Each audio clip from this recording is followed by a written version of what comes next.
Petrol आणि डिझेलच्या अभूतपूर्व दरवाढीमुळं एकंदरीत जर बघायला गेलं तर सरकारी कुठेतरी जी वाहनं आहेत ताफे काही मंत्र्यांचे कमी केलेले आहेत. दुसरीकडे जर बघायला गेलं तर खाजगी वाहनांमध्ये देखील मोठ्या प्रमाणात जो परिणाम आहे तो आपल्याला परिणाम झाल्याचं पाहायला मिळतोय. साधारण 3 ते 3.5 रुपयाची दरवाढ आहे ही मोठ्या प्रमाणात झाल्याची पाहायला मिळते. एकंदरीत 2022 नंतर ही जी दरवाढ आहे ती आता ही दरवाढ झालेली आहे. एकंदरीत जर बघायला गेलं तर मी आता आहे कोल्हापूरच्या मध्यवर्ती बस स्थानक परिसरामध्ये. यामध्ये जर बघायला गेलं तर काही प्रवासी आहेत इथं नेहमीप्रमाणे जे रिक्षा चालक आहेत ते इथं येत असतात आणि इथून प्रवासी आपल्या आपल्या मार्गाला ते जात असतात. मात्र जर बघायला गेलं तर आता जी दरवाढ आहे या दरवाढीमुळे काही किरकोळ काही जे वादावादी आहेत ते वादावादीचे जे प्रकार आहेत ते आता आपल्याला घडताना पाहायला मिळतात. आपल्यासोबत काही रिक्षा चालक आहेत. या रिक्षा चालकांची नेमकी मतं काय आहेत आपण जाणून घेऊयात. दादा, काय नेमकं वाटतंय? साधारण 3 ते 3.5 रुपयाची दरवाढ आहे ती मोठ्या प्रमाणात झाल्याचं आपल्याला पाहायला मिळतंय. तुमचं नेमकं मत काय? आता काय आमचं मत, आता रिक्षावाल्यांना 10-20 रुपये मीटर प्रमाणे वाढवून मागितलं तर पब्लिक डायरेक्ट मीडियावाल्यांच्या समोर रिक्षावाल्यांनी लुटालुटी करतात. हे विषय म्हणजे पब्लिक रिक्षावाल्यांना समजून घेत नाहीत. महागाईची बाजू पब्लिक सरकारनं दारावर धरत नाहीत, तर रिक्षावाल्यांना दारावर धरतात. तर पब्लिक सरकारनं दारावर सोडून तुम्ही लुटालुटी करता त्या हिशोबानं पब्लिक रिक्षावाल्यांच्या वरतीच आरोप करतात. अरे हा आता 104 रुपये पेट्रोल दर होता 107 रुपये झालाय. 42चा गॅस 120 रुपये झालाय. पब्लिकला आम्ही हे समजून सांगायला गेलो, पब्लिक मध्ये तुम्ही लुटा डायरेक्ट तुम्ही लुटताय. पब्लिक हा विचार करत नाही की बाबा आज रिक्षावाल्यांचं पण कुटुंब आहे, रिक्षावाल्यांच्या पण मागं काहीतरी हे आहे, कर्ज आहे, काहीतरी त्यांना पण पोट पाणी आहे. हा पब्लिक काही विचार करत नाही, स्वतःचा विचार करते. रिक्षावाल्यांचा विचार कोणी करत नाही. रिक्षावाल्यांचा विचार कोणी करत नाही असं देखील म्हणतात.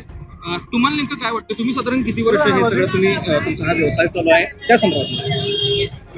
मला वाटतं की आता 10-12 वर्ष झालं रिक्षा धंद्यामध्ये आहे आणि रिक्षावाल्याची आता अशी परिस्थिती आहे, LPG गॅसमध्ये दुप्पट तिप्पट वाढ झालेली आहे. त्यामुळे पॅसेंजरला एकदा 20-30 रुपये चढ मागितले तर पॅसेंजर नाराज होऊन एवढं पैसे काय तेवढं पैसे काय आतापर्यंत तक्रार भरपूर केलेल्या आहे पॅसेंजरने. तोपर्यंत त्यांना पण पोलिसांनी कारवाई केलेली आहे. तर आम्हाला पण काय करायचं कळेना आणि गाडीची कामं आणि मेंटेनन्स आणि टॅक्स इन्शुरन्स भरण्यास पैसे सगळे त्यामध्ये जातात आणि पैसे काही शिल्लक राहत नाही. घरचा खर्च ही आता परवडत नाही या पोझिशनला तर एवढ्या महागाईमुळे. एवढ्या महागाईमुळं हा घर खर्च आणि दुसरा म्हणजे वाहन खर्च परवडत नाही असं म्हणणं आहे काही जणांचं. तुम्हाला नेमकं काय म्हणायचं? याचा दर बरोबर आहे की ते खाद्य तेल पेट्रोल डिझेल गॅस सगळं वाढवून वाहतुकीत वाढल्यामुळे सगळंच खाद्याचे पदार्थ सगळंच वाढलेत. त्यामुळं आणि रिक्षाचा प्रॉब्लेम म्हणजे पॅसेंजर आलं की नाही मग एवढं कसं तेवढं कसं म्हणून आमच्या संग तक्रार करते, कोण निघून जाते कोण बसते. त्यामुळं आम्हाला पॅसेंजर पण कमी व्हायला लागलेत. आज त्या धंद्यावर परिणाम त्याचा झालेला आहे. दादा, व्यवसायावर मोठा परिणाम झालाय. काय नेमकं आता काय करायचं? तर काय गॅस दर आणि पेट्रोलचे दर कमी करायला लागणार. त्या आता रिक्षा पण धंदा दर वाढल्यामुळं पेट्रोलचं गॅसचं त्यामुळं पॅसेंजर पण कमी व्हायला लागल्यात. मोदी म्हणतातच ना की जे आता शासकीय वाहन आहेत त्यांचा वापर करा, मेट्रोचा वापर करा, रेल्वेचा वापर करा, बसेसचा वापर करा. अहो ते त्यांचं जरा आमचा व्यवसाय आहे रिक्षा, हातावरचं पोट आहे आमचं. आमची ताकद नाही ना इलेक्ट्रिकल गाडी घ्यायची. आमच्या आहे त्याच ह्याच्यात आम्ही निर्वाह करायला लागली.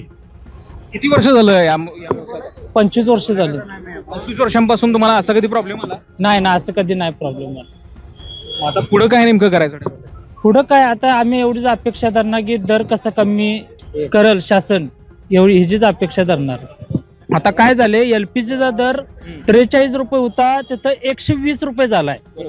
ते मीटरचा आणि गॅसचा ते मीटर टाकलं तर ते ह्याच्या रेंज बसतच नाही. म्हणजे मीटरच्या हिशोबाने जरी भाडे घेतलं तर गॅसलाच पैसे जातात. 75% गॅसला रिक्षावाल्याला 1 रुपया राहत नाही, कारण 3 पट गॅस वाढलाय. 43 रुपयाचा गॅस 120 रुपये झालाय. पॅसेंजर काय म्हणते, तुम्ही मीटर टाका. अहो मीटर टाका कसं, आम्हाला परवडायला पाहिजे का नको? आम्ही तुमची 43चा गॅस तुम्ही 120 ला ठेवल्या, त्यानंतर मीटर टाकल्यानंतर ती रेंज त्याच्यावर ते परवडतच नाही. रेंज मीटर टाकलेलं भाडे येते ना ते सगळं गॅसलाच जाते. आमच्या जवळ काय राहीतच नाही पैसे. ते शासनानं बघायलाच लागणार त्याच्याकडं, त्या दराकडं. नाही तर आहे सर 43-50 पर्यंत करा. आम्ही रेग्युलर मीटरच्या रेंजमध्ये व्यवस्थित होऊ शकते. ते 3 पट गॅस वाढल्यामुळं काय व्हायला लागले, पॅसेंजरमध्ये आणि रिक्षामध्ये वादाचा सारखा रोज वाद व्हायला लागलेत. रोजच्या रोज वाद चालू आहे इथं. आणि काही पॅसेंजर तक्रार पण करते, मीटर टाकत नाही काय नाही, कारण पुढची अडचण जी आहे, तुम्ही गॅस जे वाढलेला आहे त्याचे ते अडचण धरतच नाही पॅसेंजर. मग आम्ही कुणाकडे दाद मागणार? जसं की आता आपण पाहिलं, एक तर म्हणजे पेट्रोल दरवाढ, इंधन दरवाढ आणि त्याच्याबरोबरच CNG आणि गॅसचे जे दरवाढ अगदी दुपटीपेक्षा जास्त झालेले आहेत गॅसचे. त्यामुळं खाजगी वाहनधारक जे आहेत त्यांच्या खिशाला मोठ्या प्रमाणात कात्री लागल्याचं आपल्याला पाहायला मिळतंय. दाद कोण नेमके देणार, दाद कोणाकडे मागणार, अशा पद्धतीची जी मागणी आहेत, अशा पद्धतीची जी त्यांची तक्रारी आहेत त्या आपल्यासमोर मांडताना पाहायला मिळाल्या. LS मराठीसाठी मी निरंजन, कोल्हापूर.